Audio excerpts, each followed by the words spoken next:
Black. Black is free, man. He's making great music, man. Black is here, man. What's up, brother? Good, man. Yeah. Congratulations, man. Thank you. 11 songs, 40. On that track, though, you said that you was tired of people saying you up next. Why was that? Because everywhere I went for like the 4 or 5 years that I was, like on my way to doing what I'm doing now, I would always go to events in Atlanta and people would always be like, yo, like, you got it, bro. Like, you coming up next. And it's like, I appreciate it, but I was so tired of like being on the on the outskirts, because it's like people knew there. Like I've been in Atlanta my whole entire life, so people have always known, what was coming. I just got literally tired of everybody just being so happy to see me, but me not having nothing to show for it. Mm-hmm. Yeah, them or wanted them or really even asked them to give me anything. It was just kind of having to be there and to be in this nice studio and to see these cars and to see, how people spend money and do things. And just kind of see how, like, it's not really for me. Like, this environment is just not really for me. Like, I don't have so much. Like, all I want to do is work.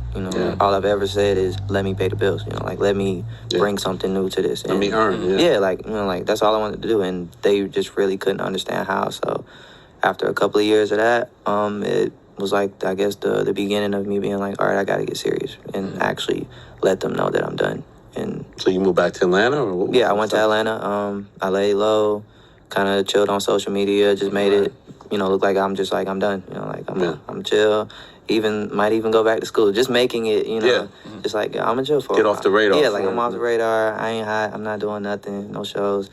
And once it kind of simmered down for a while, I came back and. Obviously, I took care of business the legal way. They say why in the summer of 2011 you said that, you lost your faith in God. What was going on during that time? This was a transition from my old relationship. So I was in college for a year with a girlfriend. Didn't end how I wanted it to end. And then that was going straight into the deal and just kind of figuring out things with the deal. So that was kind of at a place where I was just like, I don't know what the hell's going on. Right. Yeah, like I have no idea what's going on. I don't know what your plan is for me, but I trust you. So. All right. Yeah. Trust the process. Yeah. Yeah, definitely. It seems like you have a lot of patience too. Yeah, no, I'm patient as shit. There's this famous tweet that you put out. You say you started your 10,000 hours in 2013. Yeah. You practice every day. Yeah. How did you practice? Like, what steps did you do to get better?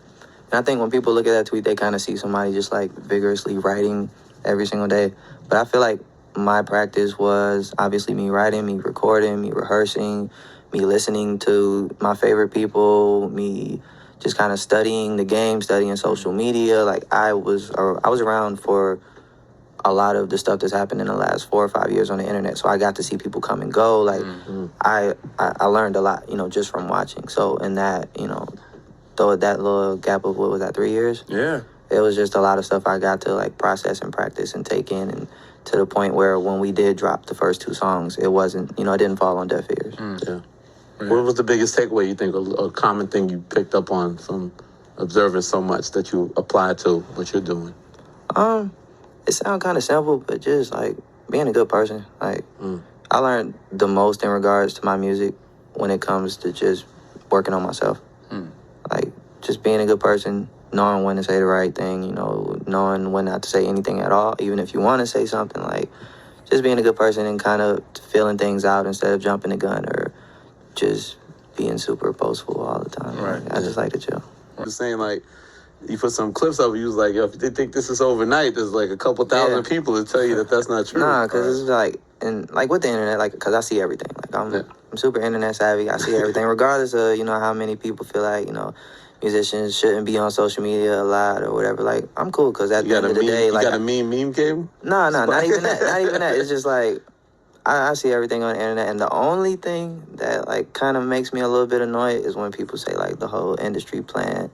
Right. You clap back at somebody. Yeah, because I got it from the mud. Because it's like when I hear that, I immediately think of everything I've been through, and then I just think about the fact that you're saying like you didn't go through anything to get to where you are. Like you were placed here by this label or by these people, and that's the only thing that annoys me. Like, it don't change my day, but when I see it, I just be like, bro, like, you can't tell somebody they didn't work for what they got. Right.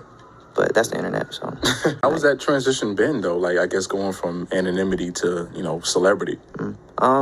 I don't think I never get like used to it, because it's at the end of the day, I'm not like an out there kind of person. I'm not like, I don't really like want attention or anything like that. But I understand what comes with music, and I understand what comes with being an artist. So it's just like, I just take it for what it is, Now people walk up to me, they recognize me or whatever the case may be. I just, shake hands, take pictures, keep moving. But is it important to maintain like a mystique? Like, I know you don't want to do interviews on video and stuff like that. Nah. I mean, at the end of the day, I don't feel like it's about what I look like or anything. Like, I want people to press play and feel something. That's it. That's all I really care about. Like, obviously, they're gonna see me there. Like, when I know, like, my managers and probably don't care too much for it. So you're comfortable with the attention. It's not because you can't deal with people's energy towards you. Yeah, you just kind of want to keep it.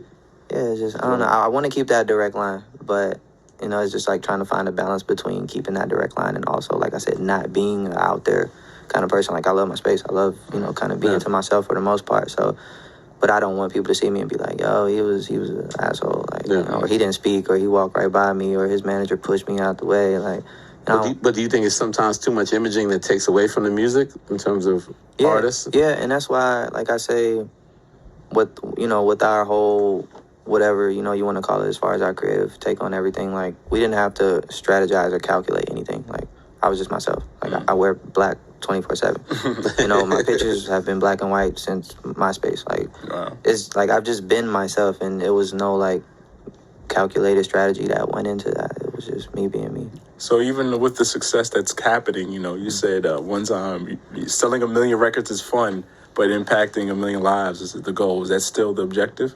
Yeah, but obviously, selling 1 million records too. I want them both. I want them both. I mean, but obviously, I know my, my mission and the thing that I want to do with music, and ultimately that's just to be able to make people feel something, like, regardless of what it is, make people feel something, make people learn or take from what I'm doing.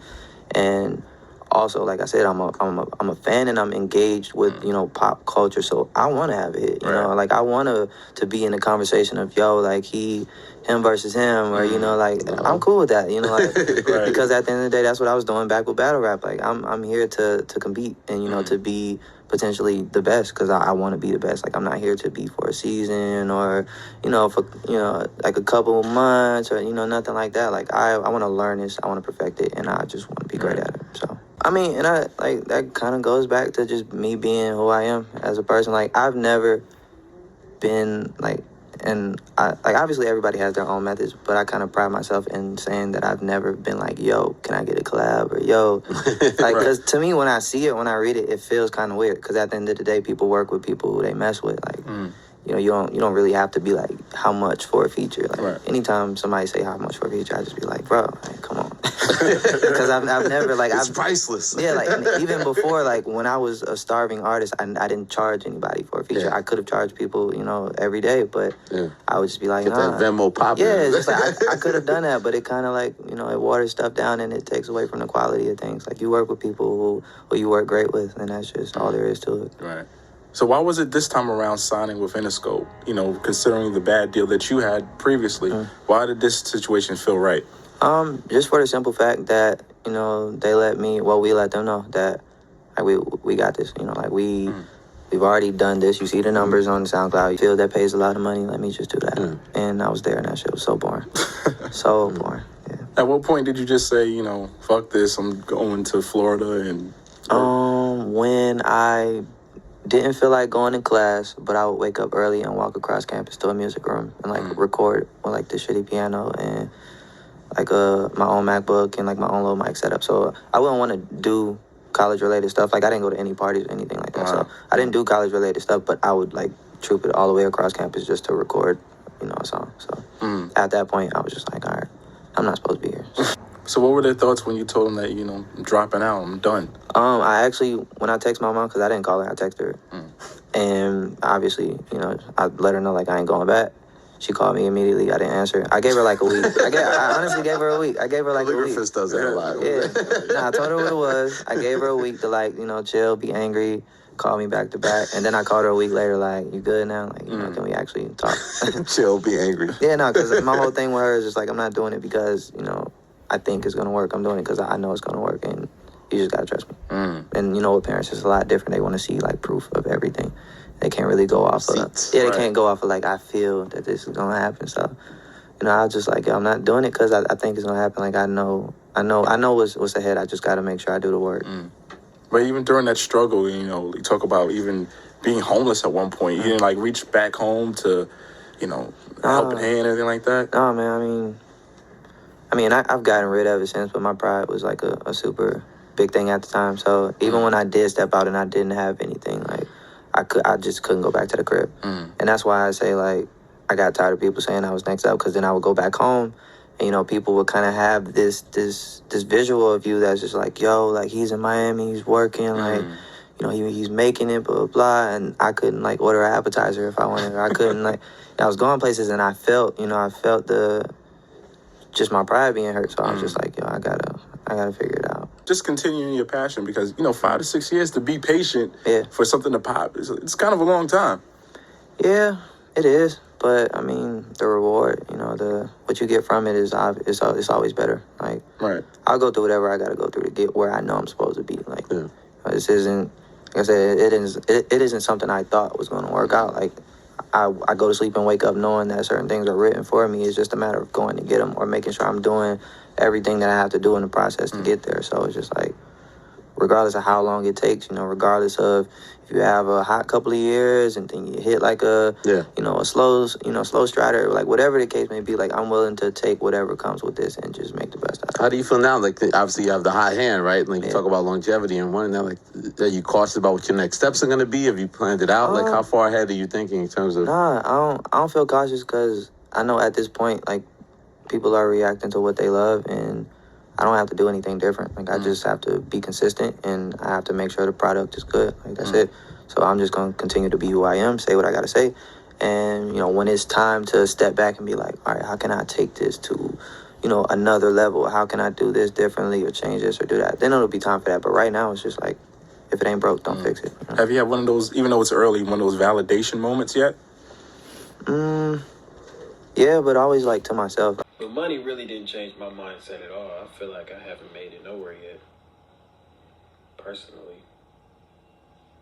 Because I can always, and this is the sad part about social media, and it even happens to me, I can get online and still feel like I ain't doing enough.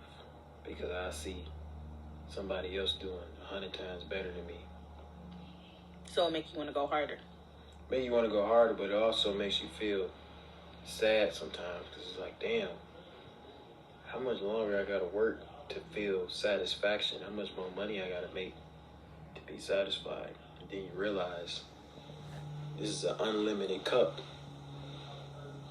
of water. Water meaning success. How much water can you pour in this infinity cup? And the answer is, it's never enough. The next question